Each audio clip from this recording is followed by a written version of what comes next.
ಸರ್ಕಾರಿ ಶಾಲೆಗಳನ್ನು ಉಳಿಸುವ ಮತ್ತು ಶಿಕ್ಷಣ ವ್ಯವಸ್ಥೆಯ ಕುರಿತು ಕಥೆಯನ್ನು ಹೊಂದಿರುವ ಭಾರತಿ ಟೀಚರ್ ಅಂದರೆ 7ನೇ ತರಗತಿ ಚಲನಚಿತ್ರ ಇದು ಜನವರಿ 16ಕ್ಕೆ ರಾಜ್ಯದಾದ್ಯಂತ ಬಿಡುಗಡೆ ಆಗಲಿದೆ ಎಂದು ಕಾರ್ಯಕಾರಿ ನಿರ್ಮಾಪಕ ರಾಘವ ಸೂರ್ಯ ಹೇಳಿದರು.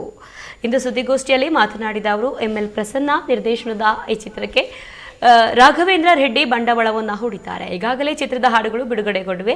ಭಾರತಿ ಎನ್ನುವ 7ನೇ ತರಗತಿ ವಿದ್ಯಾರ್ಥಿನಿಯೊಬ್ಬಳು ಶಿಕ್ಷಕಿಯಾಗುವ ಕನಸನ್ನ ಹೇಗೆ ನನಸು ಮಾಡಿಕೊಳ್ತಾಳೆ, ತನ್ನ ಊರಿನ ಪ್ರತಿಯೊಬ್ಬರನ್ನ ಸಹ ಕನ್ನಡದಲ್ಲಿ ಓದುವ ಬರೆಯುವ ದೃಢ ಸಂಕಲ್ಪ ಮಾಡ್ತಾಳೆ ಮತ್ತು ಹೇಗೆ ಯಶಸ್ವಿ ಆಗ್ತಾಳೆ ಎಂಬ ಕಥಾಹಂದರದ ಸಿನಿಮಾ ಇದಾಗಿದ್ದು ಸಂಗೀತ ಮತ್ತು ಸಾಹಿತ್ಯ ನೋಡುಗರಿಗೆ ಆಗ್ತಾ ಅನ್ನಿಸ್ತದೆ ಅಂದರು. ಇನ್ನು ಮಕ್ಕಳನ್ನ ಈ ಚಿತ್ರಕ್ಕೆ ಕರೆತರಬೇಕು ಎಂಬ ಉದ್ದೇಶದಿಂದ ನಮ್ಮ ಚಿತ್ರತಂಡಕ್ಕೆ ಇದೆ. ಹಾಗಾಗಿ ಮಲ್ಟಿಪ್ಲೆಕ್ಸ್ ಟಾಕೀಸ್ಗಳನ್ನು ಬಿಟ್ಟು ಸಿಂಗಲ್ ಟಾಕೀಸ್ಗಳನ್ನ ಪ್ರದರ್ಶನದ ದರ ಕೇವಲ 50 ರೂಪಾಯಿ ನಿಗದಿ ಮಾಡೋದಕ್ಕೆ ನಾನು ಈಗಾಗಲೇ ನಿರ್ಧಾರ ಮಾಡಿದ್ದೇನೆ. ಇನ್ನು ಗುಂಪಾಗಿ ಮಕ್ಕಳು ಬಂದರೆ ಇನ್ನೂ ಕಡಿಮೆ ದರದಲ್ಲಿ ಚಿತ್ರವನ್ನು ತೋರಿಸಲಾಗುತ್ತೆ. ಈಗ ಮಕ್ಕಳ ಚಿತ್ರ ಎಲ್ಲರ ಮನಸ್ಸನ್ನ ಮುಟ್ಟಲಿ ಮತ್ತು ತಟ್ಟಲಿ ಎಂಬ ಆಕಾಂಕ್ಷೆ ನಮ್ಮದು ಎಂದು ಹೇಳಿದರು. ಮತ್ತು ರಘು ಗುಂಡ್ಲು ಅಂತಂದೇಳಿ ತಮಗೆಲ್ಲ ಚಿರಪರಿಚಿರ್ತಾರೆ. ನಾಗರಾಜ್ ಅವರು ಇದ್ದಾರೆ. ಚಿನ್ನೇಗೌಡ ಈ ಮೂಲ ಉದ್ದೇಶ ಏನು ಅಂದರೆ ಈ ಪ್ರೆಸ್ ಮೀಟ್ ಮಾಡಲಿಕ್ಕೆ ನಮ್ಮ ಭಾರತಿ ಟೀಚರ್ 7ನೇ ತರಗತಿ ಎನ್ನುವ ಶೀರ್ಷಿಕೆಯಿಂದ ಒಂದು ಕನ್ನಡ ಸಿನಿಮಾವನ್ನು ಮಾಡಿದ್ದೀವಿ.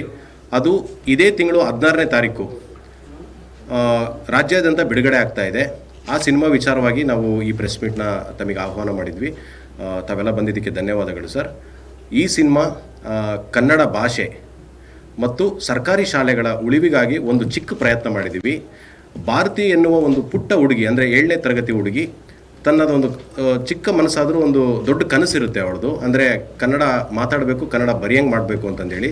ಸೊ ಆ ಉದ್ದೇಶದಿಂದ ತನ್ನ ಊರನ್ನ ಅಂದರೆ ಒಂದು ಕುಗ್ರಾಮದಲ್ಲಿ ನಡೆಯೋ ಕಥೆಯಲ್ಲಿ ತನ್ನ ಊರಲ್ಲಿ ಒಂದು ಶಾಲೆ, ಹಾಗೆ ಎಲ್ರಿಗೂ ಓದಂಗೆ ಬರೆಯಂಗೆ ಮಾಡಬೇಕು ಅನ್ನೋದು ಅವಳದೊಂದು ಕಾನ್ಸೆಪ್ಟ್ ಇರುತ್ತೆ. ಆ ವಿಚಾರವಾಗಿ ಒಂದು ಚಿಕ್ಕ ಪ್ರಯತ್ನ ಮಾಡಿದ್ದೀವಿ ಸರ್.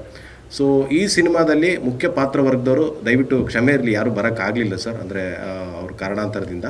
ಸೊ ನಾನು ಈ ಸಿನಿಮಾದಲ್ಲಿ ಕಾರ್ಯಕಾರಿ ನಿರ್ಮಾಪಕನಾಗಿ ಕೆಲಸ ಮಾಡಿದ್ದೀನಿ. ಸೊ ನಿರ್ಮಾಪಕರು ಈ ಜವಾಬ್ದಾರಿ ಕೊಟ್ಟಿದ್ದಕ್ಕೆ ನಾನು ಇಲ್ಲಿಗೆ ಬಂದಿದ್ದೀನಿ ಸರ್.